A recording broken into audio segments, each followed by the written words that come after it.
Welcome to everything Gujarati ચેનલમાં આપ સૌનું સ્વાગત છે. તો ચાલો બાળકો, આજે આપણે ફળો વિશે શીખીશું.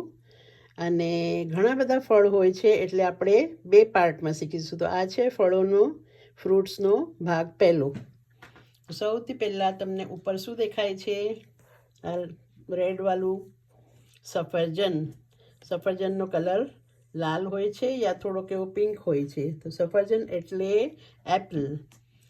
કેરી, સેકન્ડ વાળું છે કેરી એટલે મેંગો. કેરીના અંદર જે પીળી કેરી હોય છે એને આપણે પાકી કેરી કહેશું, પણ અગર ગ્રીન કલરમાં હોય, લીલા કલરમાં, તો એ કાચી કેરી કહેવાય છે.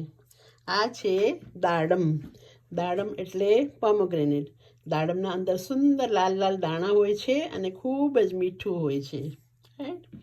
હવે આ છે દ્રાક્ષ એટલે ગ્રેપ્સના અંદર પણ બે કલર આવે છે, એક તો ગ્રીન હોય છે અને એક લાલ હોય છે, રેડ ગ્રેપ્સ. ઓકે, આ છે સ્ટ્રોબેરી પણ સુંદર પિંક લાલ કલરની હોય છે. સ્ટ્રોબેરીને આપણે ગુજરાતીમાં અને અંગ્રેજીમાં બંનેમાં સ્ટ્રોબેરી જ કહેશું. મોસ્ટ ઓફ ધ બેરીઝ બધી છે એને આપણે સેમ નામ વાપરી શકીએ છીએ, રાઈટ. હવે આ છે પપૈયું એટલે પપાયાસ છે, જે બહારથી પીળા હોય છે, અંદરથી કાળા બિયા નીકળે છે અને ખાવામાં ખૂબ જ મીઠું હોય છે. આ છે સંતરું ઇઝ લાઈક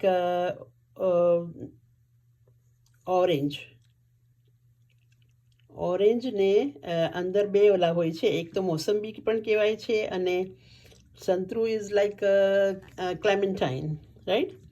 ઓકે, અને આ બહુ સરસ હોય છે ખાવામાં. આ છે કેળા તો તમને ખબર જ હશે અને તમે ખાતા પણ હશો. કેળા એટલે બનાનાસ. આ છે સીતાફળ ઇઝ કસ્ટર્ડ એપલ. આને કહે છે કસ્ટર્ડ એપલ. પણ આ તમને અહીં બહુ જોવા નહીં મળે.